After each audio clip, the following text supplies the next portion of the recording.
हुआ है जी माशाल्लाह। अस्सलाम वालेकुम दोस्तों, गाड़ियाँ चेक करें जी माशाल्लाह, बहुत प्यारी प्यारी।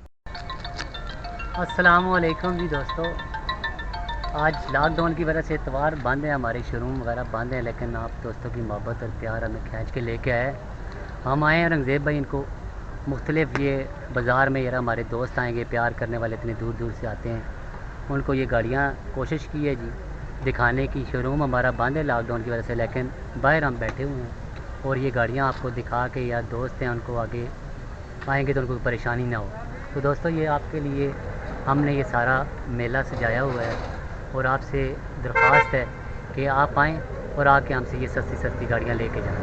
ठीक है जी, शुरू करते हैं। और आपको अभी गाड़ियों के रेट भी बताते हैं और हल्की फुल्की कंडीशन भी, ताकि आप जिस दोस्त ने फिर जो गाड़ी लेनी हो वो अपनी ऑनलाइन बुक भी करवा सकते हैं गाड़ियाँ, और हमें बाहर से पैसे भेज के गाड़ियाँ घर मंगवा भी सकते हैं इंशाल्लाह।